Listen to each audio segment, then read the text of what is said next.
Divinity, and it's my honor and privilege to facilitate this discussion. I'm grateful for Dean Pollard inviting me to do so, to ask me to do that. I think maybe we should begin by taking note of some words of that great champion of contemplation and inner life, Howard Thurman, who said, "Community cannot long feed on itself, can only flourish with the coming of others from beyond, their unknown and undiscovered brothers and sisters." If Dr. Thurman was correct, then today we're provided a wonderful opportunity to meet someone beyond our borders who is until now an undiscovered brother.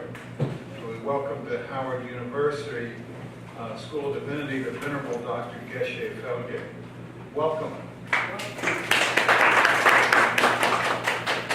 We could call this a Buddhist-Christian dialogue, but that might be too generous a description for what will happen today. It may be more precise to say this is an encounter between Buddhism and Christianity in the life of an esteemed Tibetan monk and the lives of those of us gathered here today, some of whom are Christian, others Muslim, and indeed Buddhist.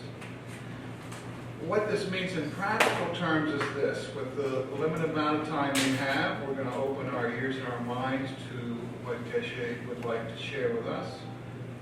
We simply don't have the time to explore in depth the philosophical and historical commonalities and differences of our traditions, but this is an auspicious moment, as someone I know likes to say.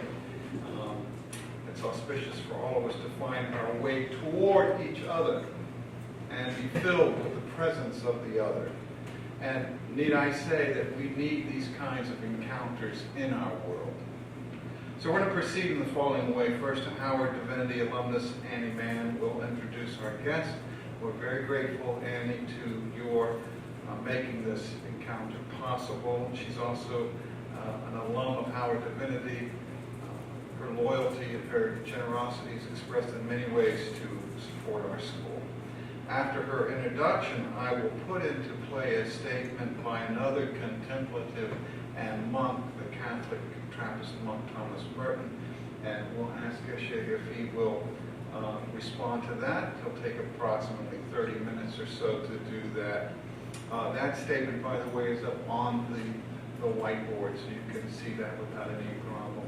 Then three others will respond: Faith Bynoe, March Wood, who is an alum, and Annie Mann will briefly respond, about 5 minutes each. After that, we'll have some time for questions and answers with Geshe. And all, approximately an hour, we'll flex on that. We'll be open to what comes. Now, Annie, if you would come and introduce our undiscovered brother.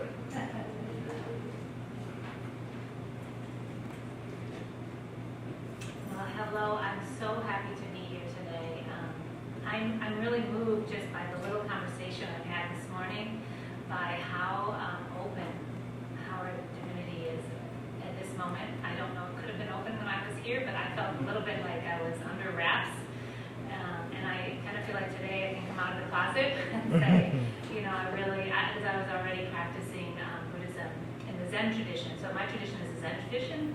And I just, by the grace of God, let's say, met Geshe Phelgye when the Dalai Lama was here several years ago for a big event at the NCI Center, the Kala Chakra. And I had the pleasure of hosting Geshe La at my house. And over the time that he was there, we became friends. And so now every year he comes to visit me, and I feel so blessed to be able to have that opportunity. So Geshe La, born Geshe, his given name, his Tibetan name, I guess, is Geshe Phelgye. That's the Dalai Lama gave you that name, right? And he has, the most amazing thing is that Geshe Phelgye has dedicated his entire life to this practice. That's kind of all you really need to know. But he's a student of the Dalai Lama, and he is also a Geshe, which means that he studied this practice, this tradition of Buddhism for a minimum of 18 years. Some of that living in meditation alone in the mountains, some number of years doing that. And he also has been part of the parliament in exile of Tibet. So he's been part of sort of the political structure there as well. He was born in Tibet, but escaped to India at a very young age, when he was only 3, and then grew up in India under difficult circumstances, quite difficult circumstances. The other really interesting thing, one of his big passions is working for animal rights, and well, I should say compassion for all beings, really, sort of extending beyond just human compassion. But he was the one who changed the way that the Tibetan monasteries in India worked in terms of food and made them become vegetarian, or helped them become vegetarian. So, because before that they had not been. So that's another big passion of his, is sort of opening our eyes to compassion for all beings and not just human beings. So that's one of his areas. But I'm going to let him speak for himself. He's a wonderful and a very wise teacher, and I hope you'll enjoy him as much as I have. Thank you, Annie. If you'll give me one moment to put into play this statement, and then we'll ask you to come and respond as you will. The American Catholic and Trappist monk Thomas Merton was, throughout his vocation, deeply engaged in dialogue with Buddhism. If you're not familiar with Thomas Merton, you will want to be. He was an activist who wrote extensively on social justice issues. This was fueled out of his contemplative vocation. In 1968, on his trip to Asia, he met His Holiness the 14th Dalai Lama. Brother Merton was 53 years old. The Dalai Lama was 33. The Dalai Lama visited the Abbey in Gethsemane, Kentucky in 1996. He said this of Merton: "I always considered myself as one of Merton's Buddhist brothers. For the rest of my life, the impact of meeting him will remain until my last breath." Merton is then this wonderful bridge for Christians to cross in their encounter with Buddhism. And it is especially gratifying to remember him and His Holiness today as we embrace Geshe.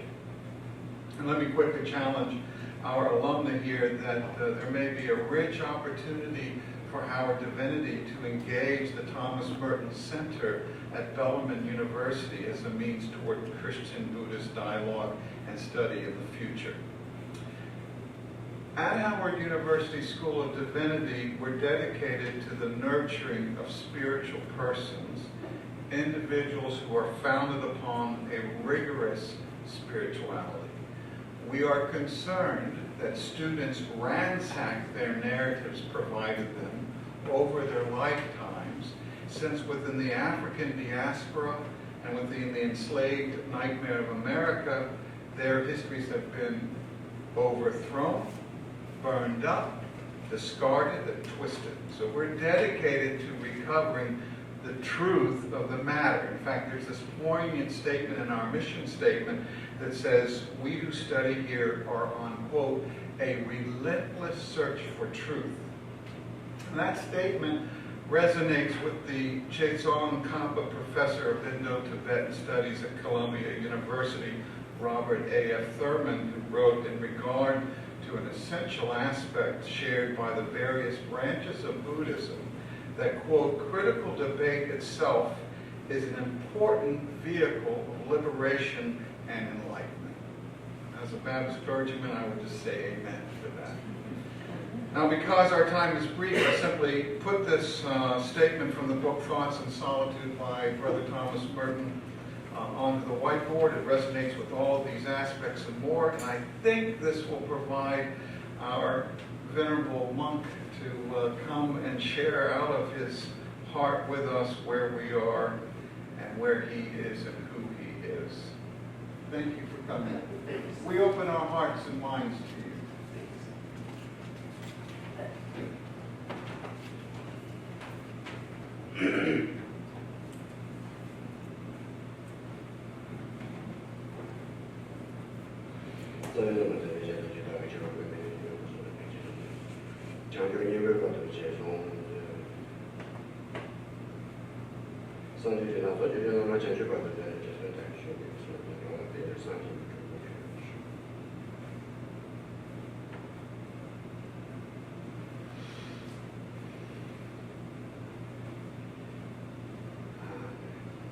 Good morning to all of you.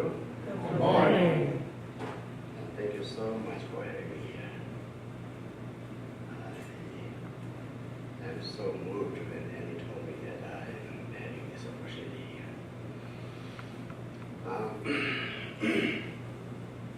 And yes, a lot to talk about. A lot to share, a lot to listen, a lot to learn. But also, time is also another factor. We need to kind of put this, into balance.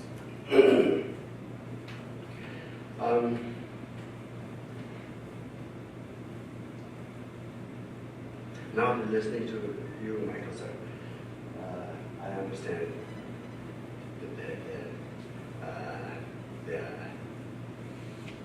the truth and value of this God.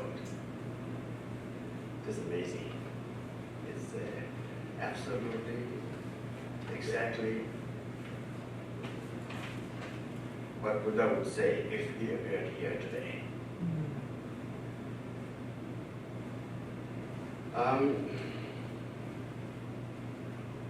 But this is very important. I personally, being a follower of His Holiness the Dalai Lama, the way he started his life in Tibetan Buddhism, as I believe most of you are aware, is that we have within Tibetan Buddhism, we have 4 different schools, plus Bon tradition. And there have been, confusions among in the history. And as His Holiness took over the responsibility of Tibetan people for political and temporal, the first thing he started to do is to bring together all as a Buddhist. Obviously, he was born and raised in the Guru tradition. His teachers, main teachers, the formal teachers were all Guru tradition, but he himself ran out of the boundary and received teachings from among all possible. And then, as he grows up, he had access to the world. That's where he tried to work on the diversity, the interfaith dialogues, to bring together. That has been his work has been known for 4 or 5 decades now. So myself, I consider myself not more than a bug, but try to follow his footsteps. And ever since I had my first talk in the United States school was the Divinity School of Harvard University in 2000. And I started from there. My English was, even today I struggle with English. But then my English was very minimal. But then the good thing about that was the guy, I shared with my heart. So no matter how broken was my English, people really enjoyed it.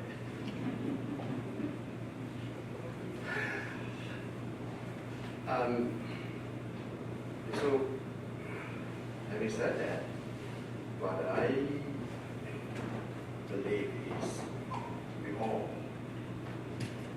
start from humanism.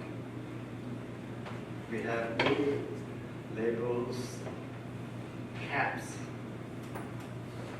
right? In all traditions, in all countries. But they forget something foremost important, that in the first place we're just humans. From that very basis, we start our life, our thoughts, and our actions, our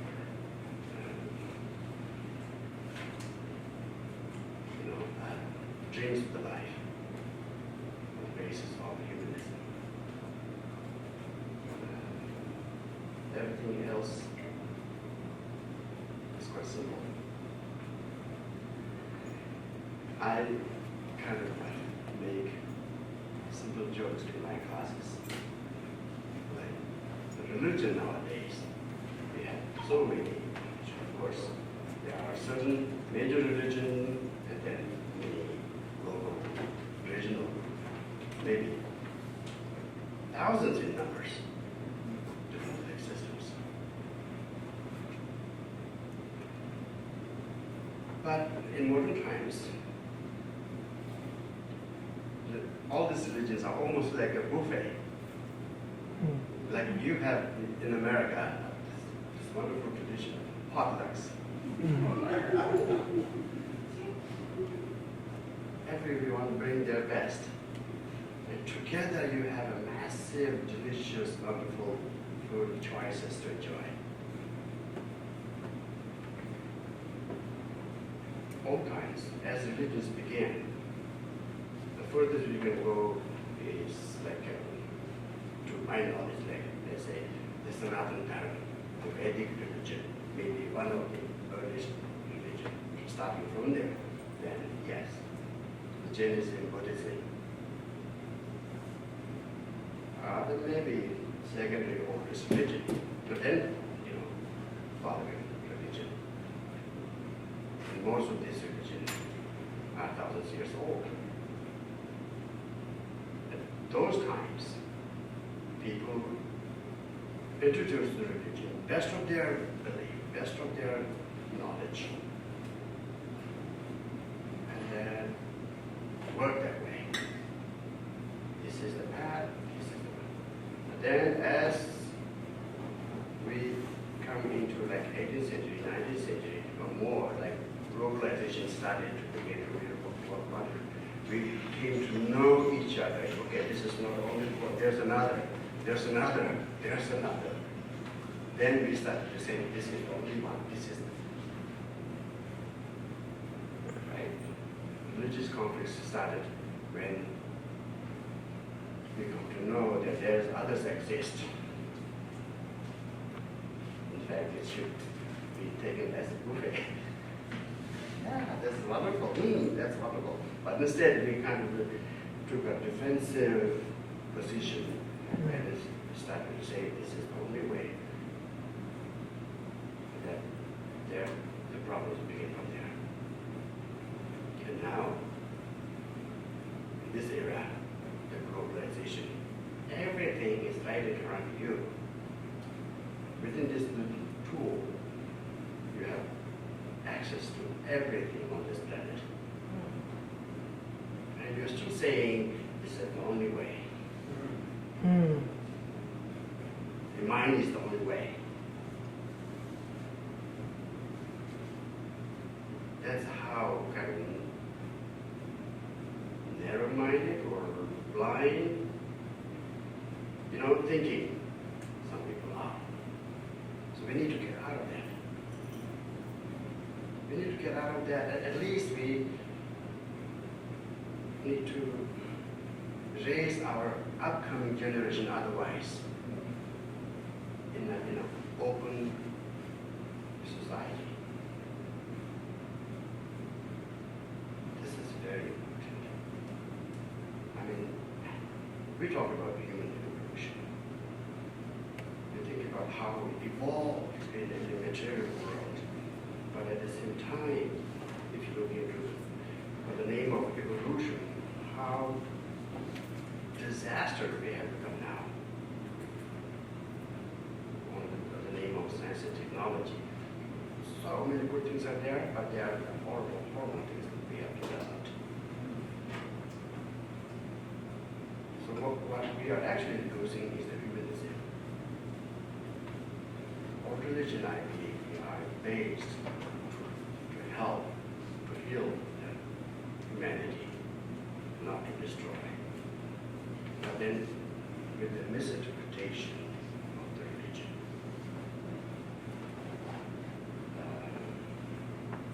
Here's the disaster as we see here.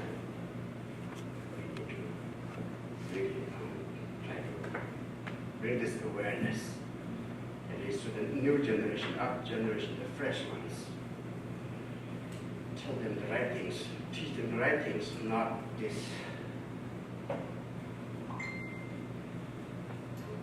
difficult, narrow-minded, blind faith. That's how I believe. And it's all we say is simple, and the simple word is just awareness. We have different terms, it's just awareness. Like, from Buddhist point of view, it's all about awareness. Being reasonable, being responsible. That's all about causality. That's all about karma. It's all about the idea of interdependentness. Right? If you realize the true nature of interdependence, then that naturally makes you more responsible. Right? We use these terms: causality, interdependentness, dependent origination. This is nothing different than the idea of the science and technology. Science and technology is all about causality and interdependentness. Only different is science work with the material, the atoms. Buddhist views works with them. So, but technically use is the same. The reason, the causality.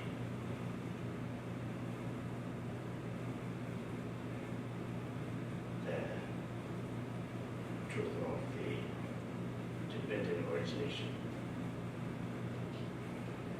And that being the truth of the reality out there, if we use those tools into humanism, there's no conflict. There's no conflict if you base your work, your ethics on humanism. Thank you so much. More questions, or I love questions. Well, you have spoken briefly and left us a lot of time for questions, so this will be great. Yes, that's I would like to give Annie first chance to respond, and then Faith, and then March to come. So would you do that? And then we'll open it up to the larger group. Yes, thank you. I'm not sure I have any words of wisdom beyond what we've just heard.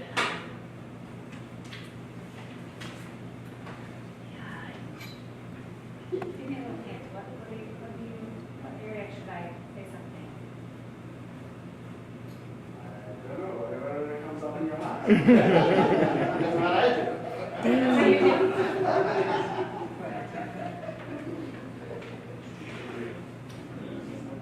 Yeah, I guess I was wondering as I was sitting there whether people know what dependent origination is generally. Yeah, that's what I wondered if they, were familiar with that. And I certainly cannot do justice to it, but it's basically the idea is this is because that is. That nothing arises on its own, nothing is created out of nothingness, that everything comes from something, and that everything goes to something. And one of my teachers, Thich Nhat Hanh, is a Zen teacher, he often talks about, again, back to the scientific terms that Geshe was explaining, the scientific belief that the universe, that matter and energy don't ever disappear. They're not created and they're not destroyed. It's a scientific truth. And so it's what Geshe was saying, that if we take that out of just the scientific context and apply it to our own lives to see that nothing within us, no feelings or thoughts come from nothing and they go nowhere. They can't ever disappear, that they actually are just transformed. So everything is always being transformed, that there's nothing that comes out of nowhere.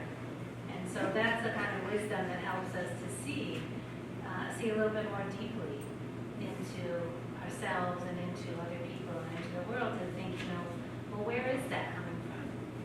What are the causes and conditions that are creating this inside of me right now, or inside of this other person right now, that it's coming from somewhere.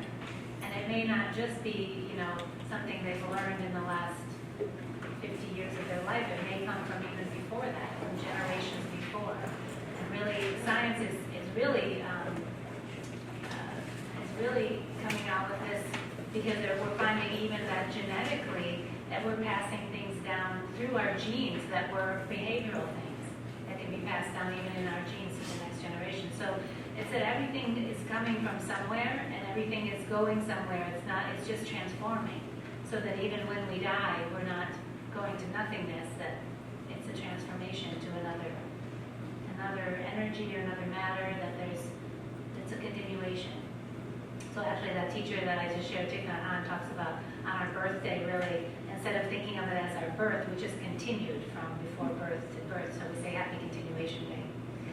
So anyway, that's my little 2 cents, and I'm also happy to, if people have questions, I would defer to Geshe, but I'm also open to answering anything as well. So. Right.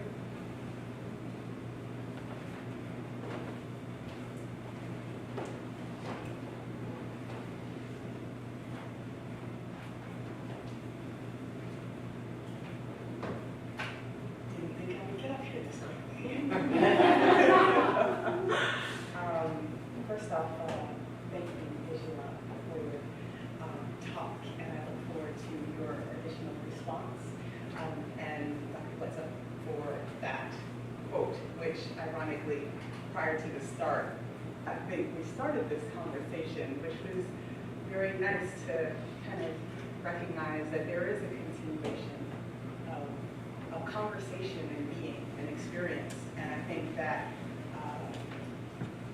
awareness is that key. The more that, regardless of what we practice, we increase our awareness, then we begin to really connect to, and we hear that discerning word from whatever spirit, whatever our belief system is.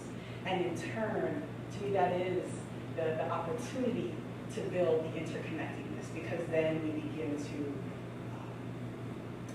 to see that what was once these defined lines are blurry, and then they no longer exist.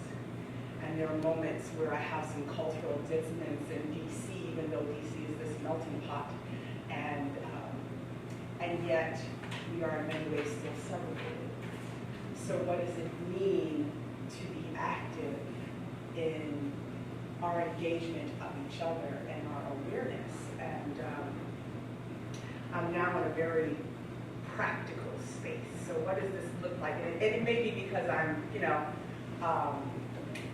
getting ready to go, getting ready to leave and spread my wings. So what does this look like beyond the theory? What does this look like within practice of not just within our community in which we should be leading, but first, what that looks like within our own personal practice? Because if we begin to emit that, then I think we can come up with real practical ways in which we engage our community.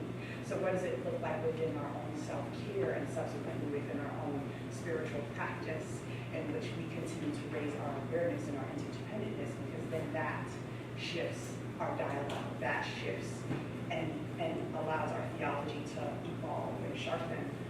And so I think then that is the opportunity for us to think about how we convey this to our communities.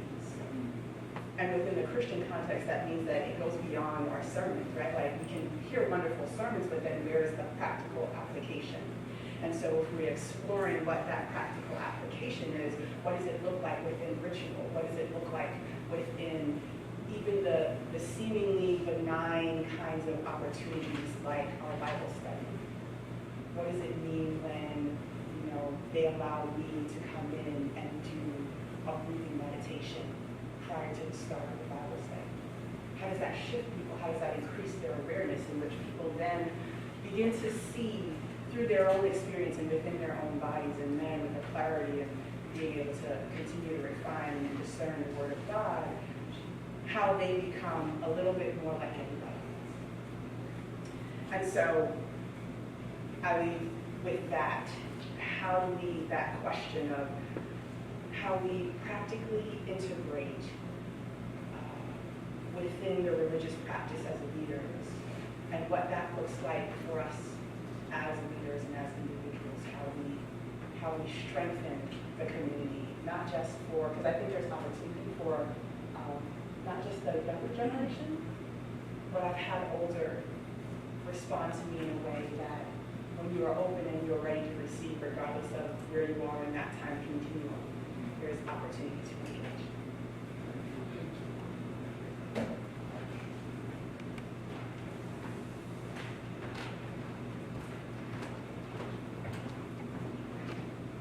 Hello, everybody.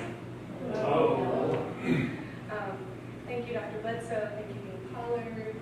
Thank you, Geshe. Thank you, Mann. Thank you, Faith. Just grateful to be here with my family. So my name is March Wood. I'm a Tibetan Buddhist from the new Shambhala lineage of Buddhism, and this lineage arose from the Kagyu and Nyingma traditions of Tibet. I'm also a 2015 graduate of this school and with a Master of Religious Studies. Thank you so much for welcoming me back, although I don't plan to leave. So it's kind of fun that I was welcomed. Since graduation, I've been focused on my ministry, which is offering the Dharma to my Black Power family as another spiritual system that might be a benefit to us. We have reached a point in the genocide against us that invites new approaches to battle, so that we may continue in the glorious, unbroken resistance gifted to us by our martyred ancestors. Just as Christianity absorbs the flavors of the land and its people as it spreads throughout the world, so did Buddhism as it moved out of India into Tibet. Tibetan Buddhism, the kind I practice, carries a particular resonance for the descendants of formerly enslaved people, which I'll touch on in a moment. Tibetans are people who cannot go home. So are we. I believe this is one of the many connections between the hearts of Tibetans and Black people, and I'm not alone in that sense. Did you know that a year ago, when Ferguson was a fresh scream in our throats, that there were Tibetan monks on the ground with the people? I'll never forget that moment of pure joy, being at my desk at work and seeing that come across my Tumblr newsfeed, and just realizing that we're not in this alone. Like, there are other people that can see us. We're not invisible. Then this past July, my predominantly white Shambhala community hosted 8 Power women and men in an interfaith exchange to raise Black Power. And Black Power is simply our Black right to life. Some of these spiritual warriors are here today. Come on, raise your hand. As well as an officer of my Sangha, Judy Gillespie. Thanks, Judy. Now, Geshe is here with us. And so Buddhism is a method of liberation, and we are a people fighting for liberation. That is why I must announce that the 4th turning of the wheel of the Dharma has begun. What is the 4th turning? Well, in the about 100 years since Buddhism's inception, the religion has undergone 3 major advancements that reflect humanity's growing awareness of reality. Each turning is marked by a clearer sense of interconnectedness, the fact of the universal non-duality of all phenomenon and life that we've already heard a little bit about. So there have been 3 turnings so far. We are now in a new turning time. The 4th turning is a phrase I've created to mark the newest unfolding of the Buddha's teachings among humanity, which is the Dharma. The 4th turning is the protection of the Tibetan teachings by formerly enslaved African peoples. Our experiences as formerly enslaved African peoples have exposed us to a unique and profound suffering that is the ground of liberation. As formerly enslaved, we offer a depth of understanding of the reality of interconnectedness that is new and unmatched in our species. Thus, the 4th turning is underway with the Dharma, the teachings of the Buddha, being received through the Tibetan lineages and protected by formerly enslaved people. The Dharma, as presented through Tibetan lineages, is unique in that it offers the practices of Tantra, and that just means continuity. It represents a view of continuity between heaven and hell, spirit, material, heaven and earth. And this view of Tibetan Buddhism is congruent with traditional African American spiritual forms. Additionally, Tibetans are a diaspora people with no more homeland. Just as they can never truly return, formerly enslaved African peoples are dispersed throughout the world. Tibetan culture is also earthy and body-centered in a method that makes Tibetan Buddhism distinct from the lineages of other countries, again, the flavor of the land. This groundedness resonates with the African American sense of realness. We are peoples who understand each other's experiences in ways not yet fully explored. No one understands emptiness or interconnectedness like Black people. Exposing Black people to the Dharma offers an unprecedented opportunity to liberate all beings from suffering.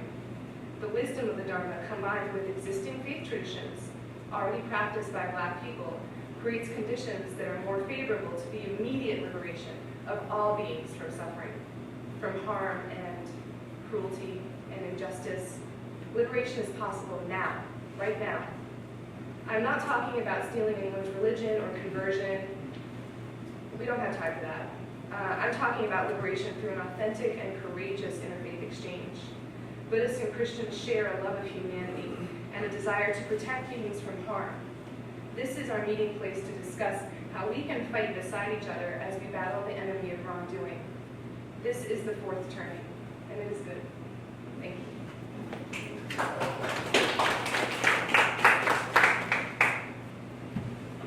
And A-Faith March, what a thrill it is to sit here as part of the faculty and hear students exemplify the best of our institution. And you are shining stars. We're glad you came into our firmament today. As you can see, Geshe, there are questions, there are thoughts, there have been assertions made. We invite you to come back now. You lead us as you will in this question. You say you love question and answers. Come. Was there any question? Is there someone who wants to begin? I certainly have a question. Yeah. March has talked about, I think, what is an interesting intersection, and that is the devastation, the severe devastation, deprivation of the African diaspora peoples. You understand this as a Tibetan with what has happened in your country. It's been a terrible devastation. There's this intersection of suffering. If you could talk there, and there'll be questions, I'm sure, that will arise. Thank you. And there was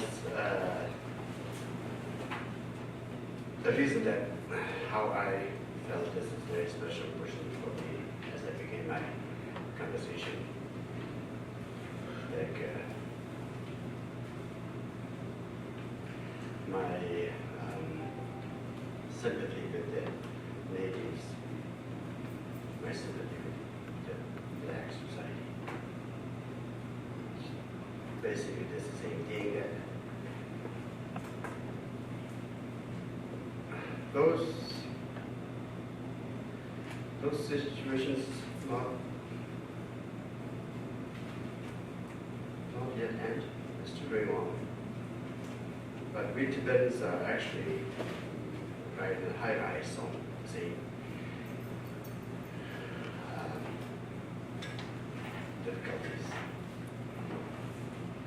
Starting from 2009, we have now over 144, to my knowledge, 144 self-immolations took place in Tibet.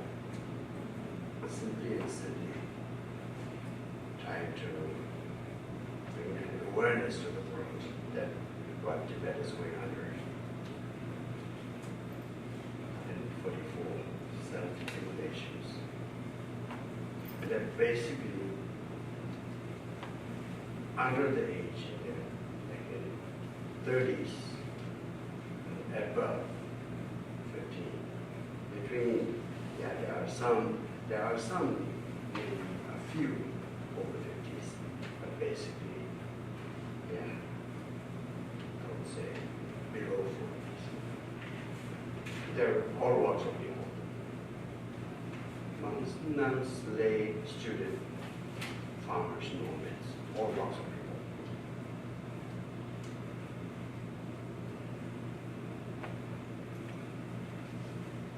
The history of self-elimination against separation began in Vietnam. One started from one monk, which became a guidelines across the world.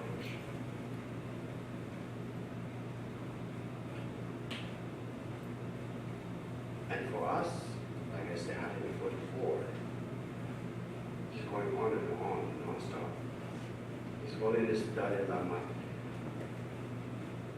requested not to do. And our government, our Sikh, everybody who has a connection back in Tibet, try to send a message, don't do this, life is precious. It's happening.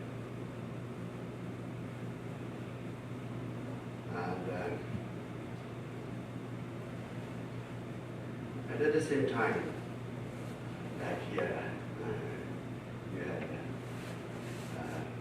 reservations in this country.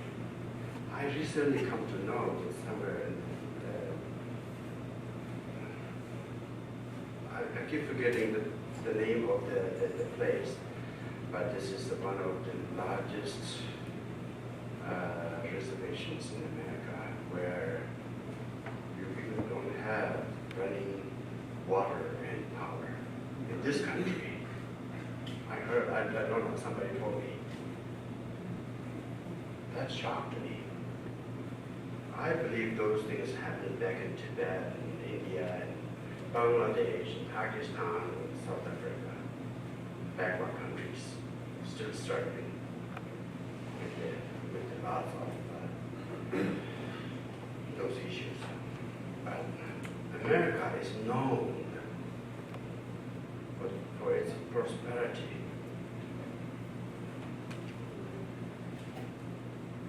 And you get to hear that there are pockets where you don't have running water and power. That really shocked me.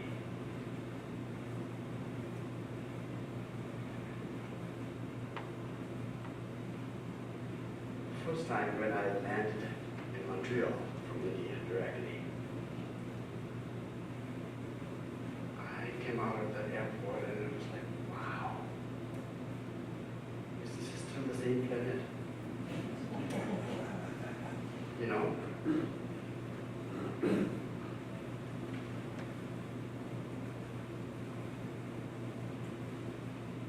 Then, in the year 2000, when I came to New York, I saw homeless issue. So many homeless up there. It just broke my heart. I didn't believe that there was the situation here. Then I got more access across the country. I traveled more and more. That now the homeless issue is sad thing, but kind of became common to me.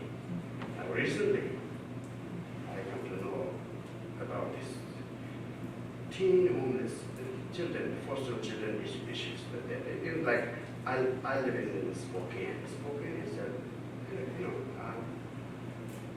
not a big city, small city, but I hear so many thousands of these teen homeless young children facing the homeless situation. They have their whole life ahead of them. This is their time of education, learn and grow, and they are out there struggling with the life. No direction of the future.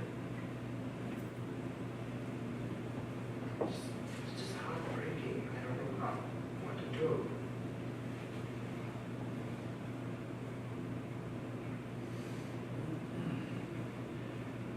So those are the situations we actually need to focus on, talk about, or spread the message around.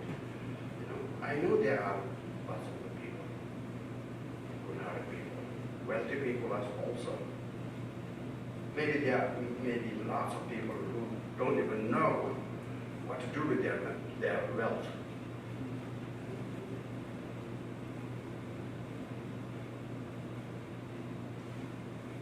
Bringing awareness is the key thing.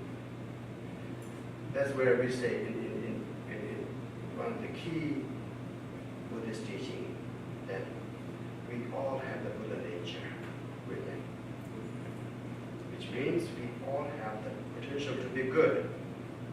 In a simple language, if I may say, we all have innate loving kindness nature, compassionate nature we have, no matter who that is. You name it, the worst human being on the earth.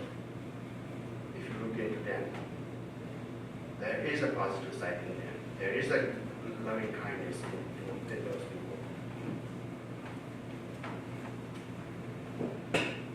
So all of us, all centuries, are actually equipped with that basic good quality of loving kindness. What is lacking is awareness.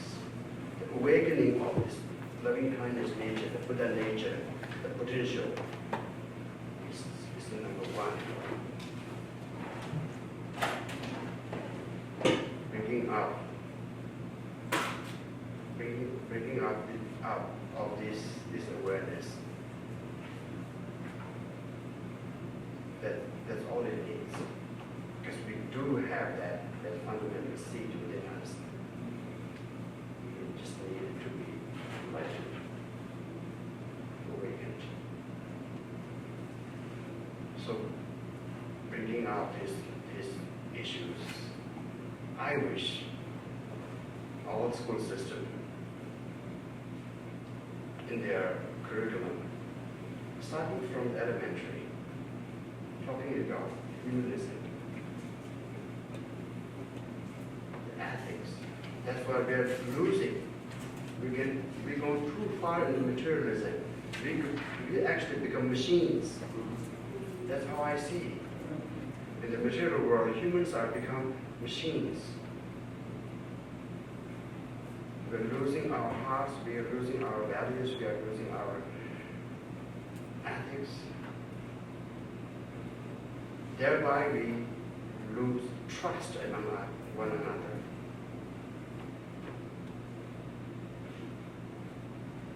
That's where the fear and anxiety, wherever I go, the first thing I hear from people is people have big issues out of fear and anxiety. Because we lose trust. Why we lose trust? Because we lose our ethics, our values, the basic humanism. Why? Because our main focus is just material. We have so dependent, at least in our thoughts. The material is the only thing that will provide everything to you, which is false, we know.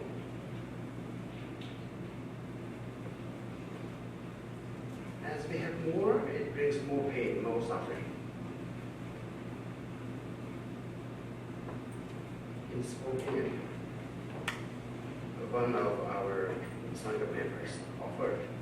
She said, okay, so I'm going to buy a new car. Would you like my car? Because I have, this is one thing that I have lived with my one of the principles that I live with is like, always try to remain who you are.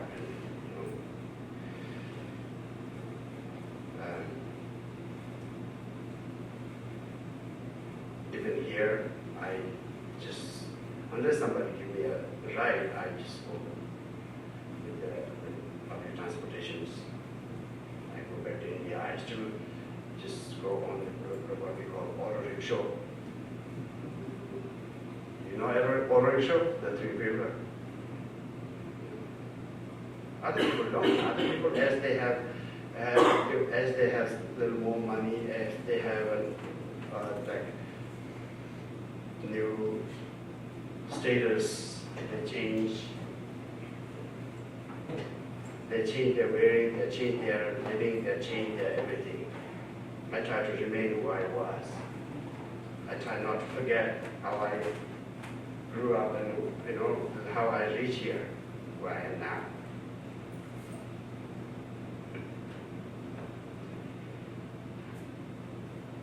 So when she offered her used car, old car, I thought, just very generous of her.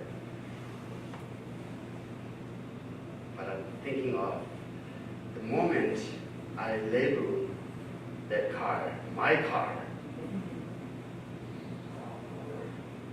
I think I have something more to worry about.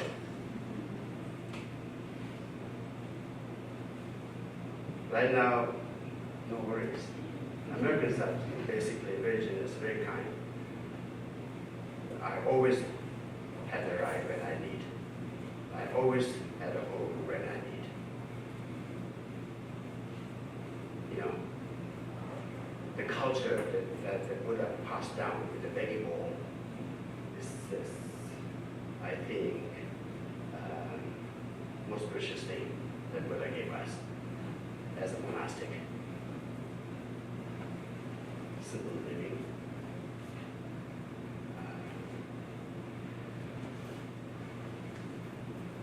So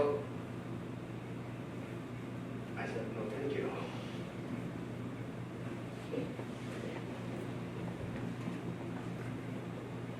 And I see, like if I have the car, then yeah, so many more worries and concerns attached to that car that I have to deal with.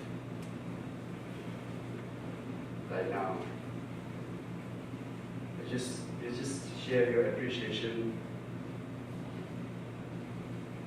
which has been like part of my life. I just appreciate when people show their kindness, and this has been my life. So similarly, material, yes, you have a joy. But that joy, how long that joy lasts, the second moment of that joy is attached with a worry and concern, much more. Worry, concern, fear, so much more comes with that material. So if you were to kind of scale the joy and the suffering that bring together with, I think the negative part would be much heavier than the joy part.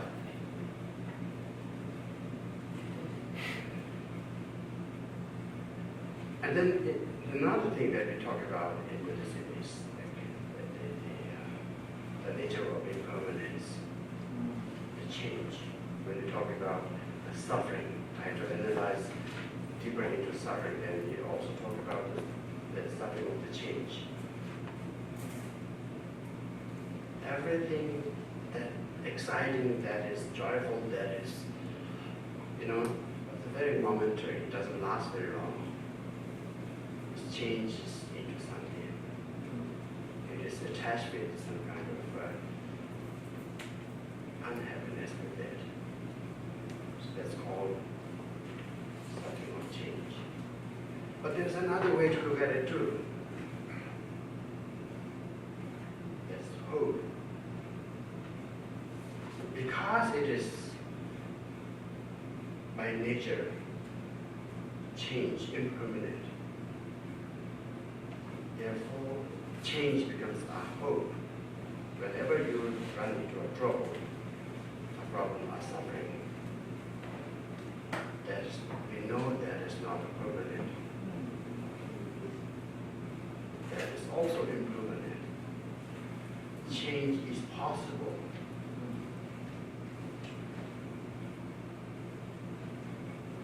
If you're in a difficult situation now, next is the change. The change. better, the hope and possibility of change into better is right there. So by looking into that, the nature of change, the nature of impermanence is also a hope. If there's no change, if there's no the nature of impermanence, then you're done with that situation. But because it's the nature of impermanence, because of the nature of change, hope is there.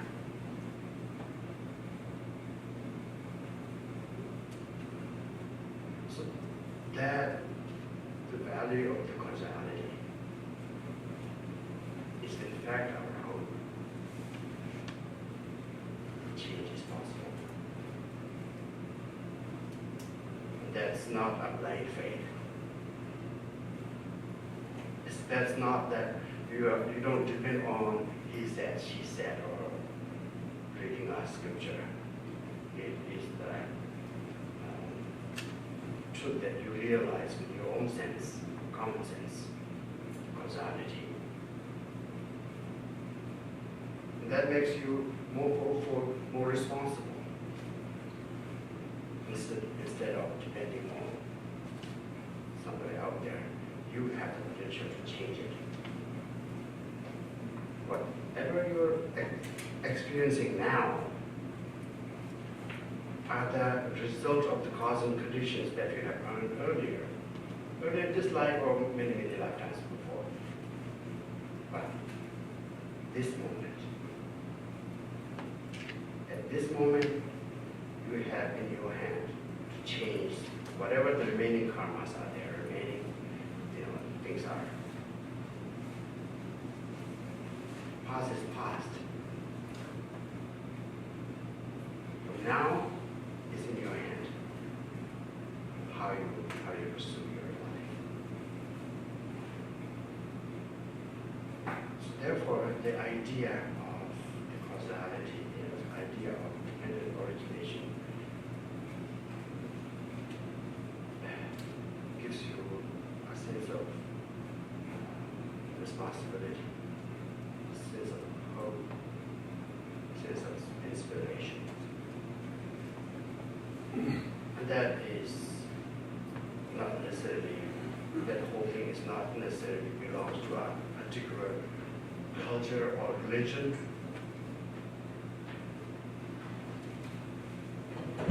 That's a law of causality.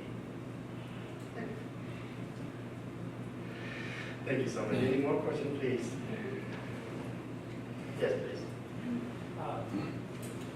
Thank you for being here, for your spirit and your generosity. I teach here, and I use the textbook, Thich Nhat Hanh's Living Buddha, Living Christ.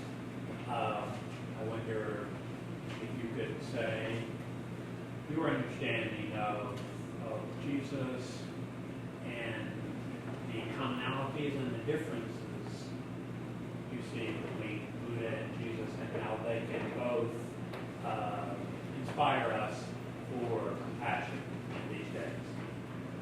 Thank you so much. Thank you so much. I'm going to start with the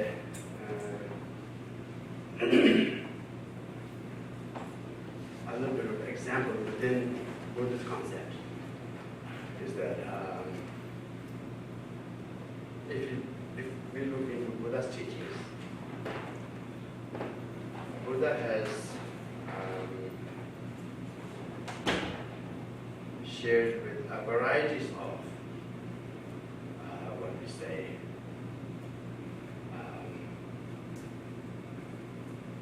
scopes or vehicles or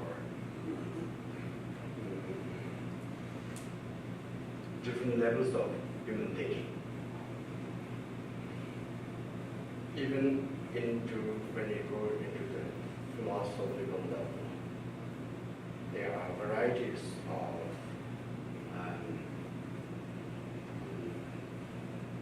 theories within the Buddhist schools. The reason behind those is because we humans, we are all individual. each one of us, like in the science you say DNA, each one of us is individual. We have different thinking, we have different desires, we have different likes and don't likes. So Buddha's method to try to reach out to everyone, to try to benefit everyone. He has spoken varieties of paths, different levels. Like popularly now in modern times, known as the Mahayana tradition, Theravada tradition, and popularly knows this road is a Theravada tradition. In fact, this is not necessarily Theravada tradition as such. This is the road that Buddha wore himself.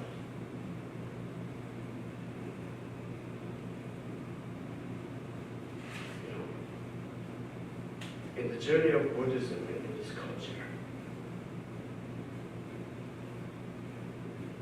people have added their own flavors. Like in Tibetan, we have moderated the shade of color, a little more darker, like maroon. But then we have also added certain robes that is totally Tibetan made. That was not the Indian authentic monastic robes. We have modified our own. Similarly, you go into Chinese Buddhist tradition, you will see their robes, the design. Of course, you will see the origin, structures there, but they have modified it in some ways. Within the Theravada tradition, you will see Sri Lankans wear a different shade. You go to Burma, you will see them wearing a different shade. But structure remained the same. So this is now known as the Theravada robe, which is not actually the truth. It's the authentic robe that Buddha Shakyamuni himself wore. Because India is a warm country, with that relevance, it is a kind of, that's why when I carry this when it's warm, I try to wear this. Tibetan is too gross. It's designed to keep it warm.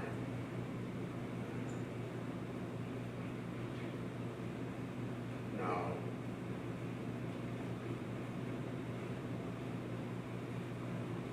similarly here in the West particularly, like when I was young, I used to believe Christianity means Catholicism. But as you grow, you know that it's not the case. There are so many denominations out there. And then when you study more with the overall Abrahamic religion, there's a long story out there. Right?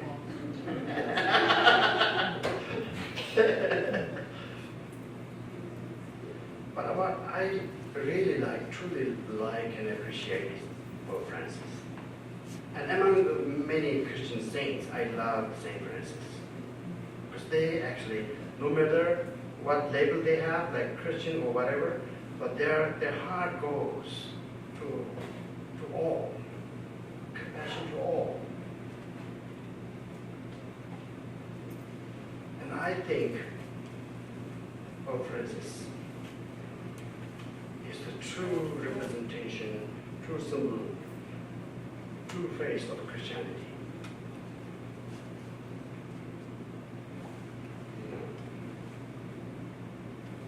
Misinterpretation is the problem in all religion. I include lots of Buddhist culture within that too. Misinterpretation has been the problem. And then here, like simply saying the idea of humans having domain over animal thing. Right? Clearly misinterpretation that gives you that, oh, you can do anything for animals. Then looking into the 10 Commandments, the third commandment, you says, thou shalt not kill. But then you look into different translations, they have different interpretation of there. The simple is that thou shalt not kill.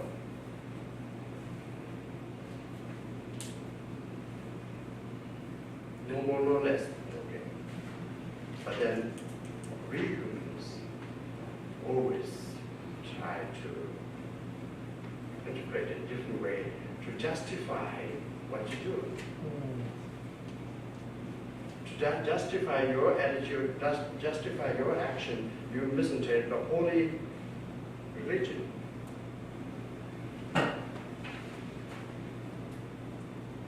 That is just one thing. I'm talking about how things are there, even in Buddhist tradition, misinterpretation, even in Christianity, misinterpretation. And that goes on in all religion.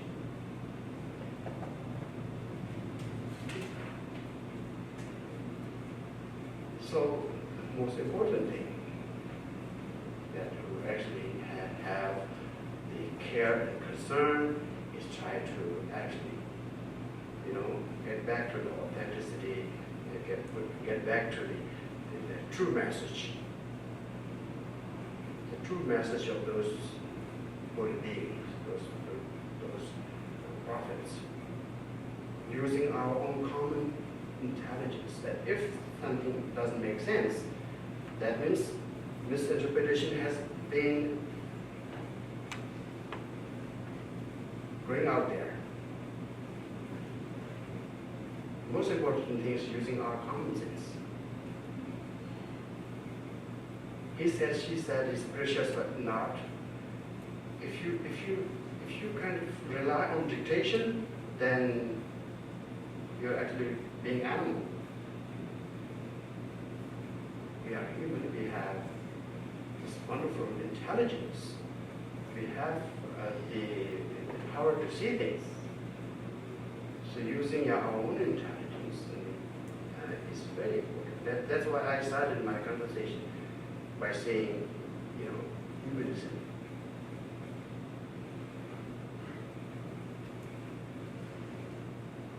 So because of this journey of this religion, most of the major religion, right? Thousands of years. Along the thousands of years, people have added misinterpretation and so forth. That's why it broke into so many schools and denominations and so on. Just kept going on and on. People just misuse into their own taste and flavor, try to justify their own behavior. So try to look into it as a Buddhist. I try to kind of trace back to the.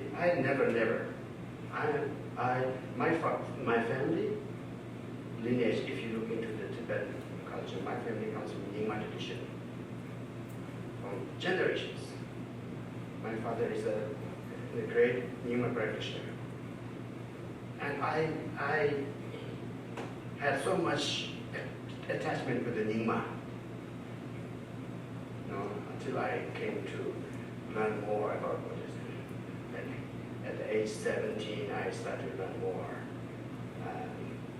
That's where I started to not care about the attachment thing. Until then, I was so defensive of Nyingma, whoever talks something. Otherwise, I would just go and argue back and like Nyingma.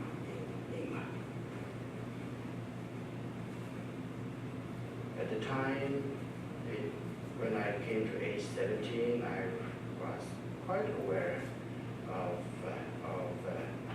importance of the the authentic Buddha's teachings, not the Gilu or Nyingma or Sakya. This is how, when I came down south, there was Nyingma monastery out there, there's Sarah monastery, Gilu monastery there. My family lived in between. Now I decided to become a monk. I decided to, take the monastic life. But I was in here. My attachment says Nyingma, because that was my whole family coming from. Then I looked in here, this is Gilu. The education system is amazing. The learning, the Geshe studies and all of this is amazing. The monastic discipline is amazing. That moved me much more stronger than anything. Then finally I decided to, okay, maybe, education is very important. I want to go here. But I didn't have the gut to speak to my parents. I felt maybe I would hurt them. Then I told them, one day at noon time, at tea time, and I said, I have no problem with the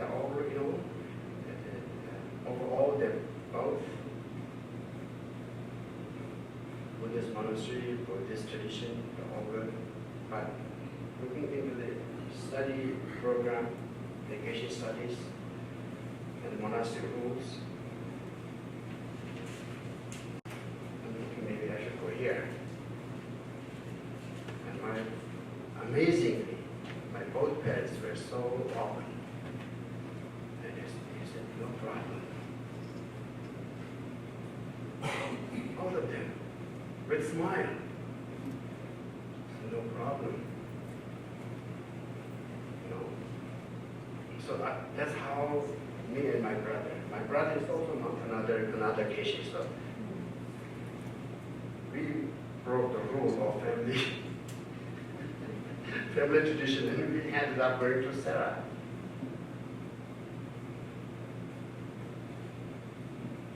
So I think,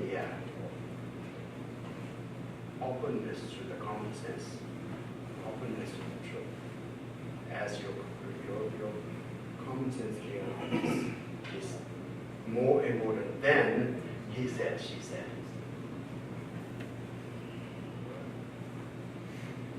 So now, in comparison with Jesus and Buddha, I have my thought here. Sometimes I do say this to my friends, Christian friends. I have lots of Christian friends, or I may sometimes call them with the tease, with the joke, the Catholics, the Catholics who take interest in this path. I saw cat moves. Those Jewish who come to learn Buddhist practice, I say Jews. I say to my cat boos and Jew boos.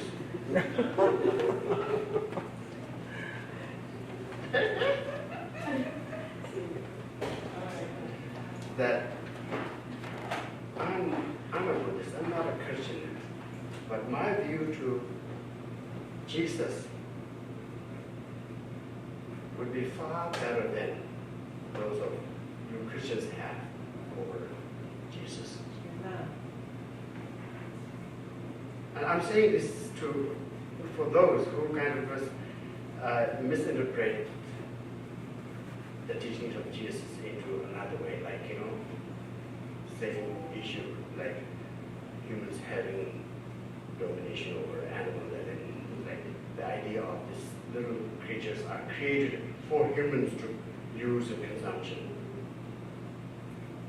Lots of people say those things. So I'm saying I have much more better view over Jesus than some of you Christians. When you say Christian, this is the teaching of Jesus, that means you are making Jesus look very bad. Because Jesus was not able to see the pain and suffering of these voices once. Are you saying that? Are you saying that Jesus did not understand the pain and suffering of these little animals?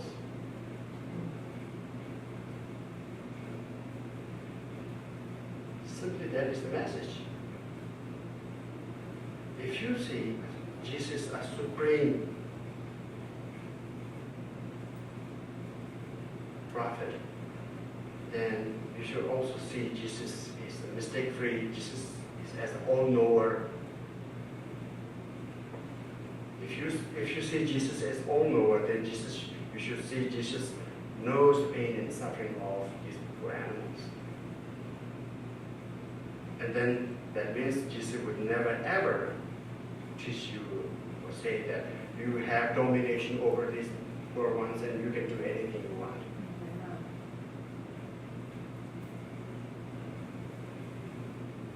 So, that's our problem of ignorance, that our view, our knowledge is very limited, very narrow, and then you apply that over Jesus.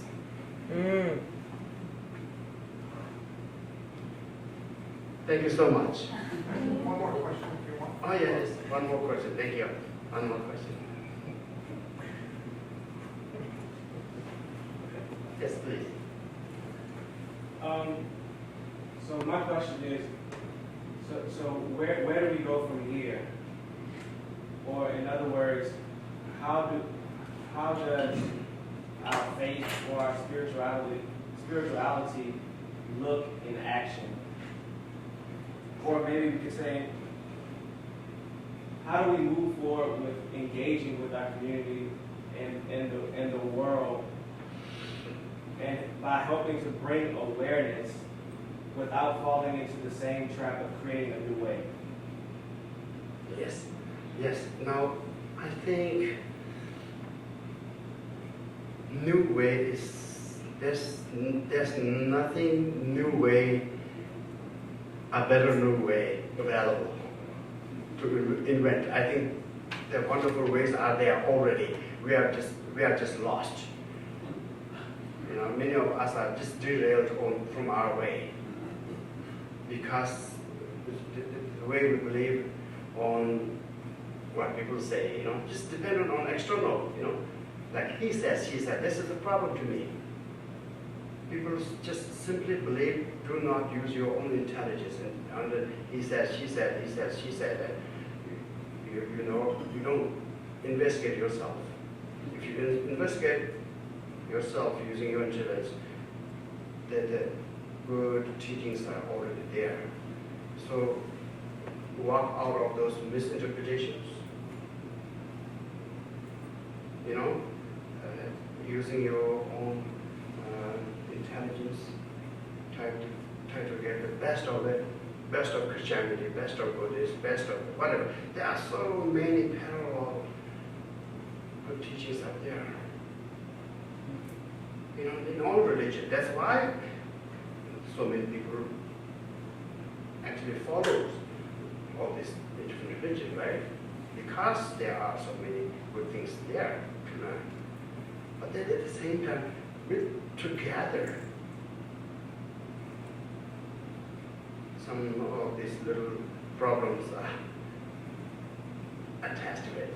So that's where we need to kind of pick up the right thing, and stay away from misinformation, right? And based on, I'm just saying, based on the humanism, whatever you do, your culture, your belief system, but if it contradicts with the basic humanism, then be aware of it.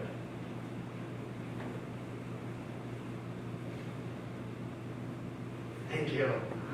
Thank you so much.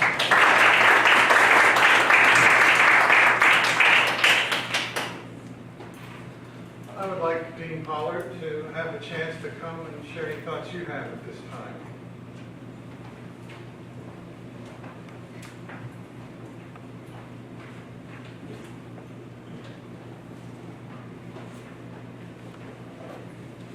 want to thank Geshe for bringing insight, illumination to we who are the community called School of Divinity at Howard University, to our alumna, Mann, for introducing us to Geshe,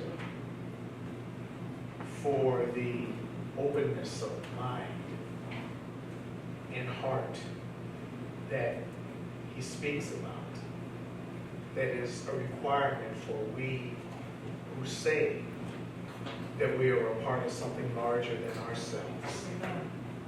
It is absolutely imperative that we continue to seek to find the ways beyond the divisions to those places where not only humankind,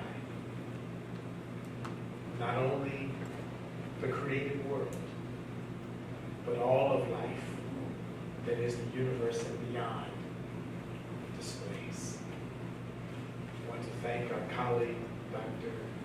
Michael Bledsoe, for convening us and for March and Faith, for bringing their own brilliance, luminous brilliance to us today.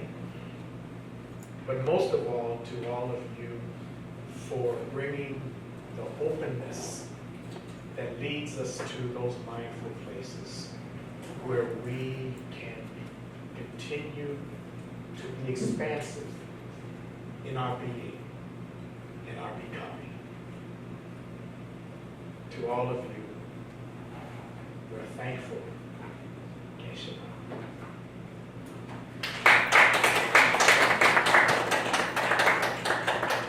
I just wanted to invite anyone who wanted to continue to hear more from Geshe tonight at our house. We're hosting a dinner. It's open to anyone and everyone who are here. And we'll have vegetarian Indian food, and then they'll give a short talk at some point. So if you would like to, just come grab me afterwards. I'll give you that address. Thank you. 6:30 tonight. Thank you. I want to thank you. I feel expanded today as part of the larger human family by your presence. And I want to thank you for bringing your wisdom that penetrated the illusory world around us. Above all, your compassion that radiates from you. It is tangible. We're grateful. I would like to end, if we could, our time together by referencing a prayer that the Holiness the Dalai Lama concluded his Nobel Peace Prize lecture of December 10th, 1989, with this prayer. For as long as space endures, and for as long as living beings remain, until then may I too abide to dispel the misery of the world.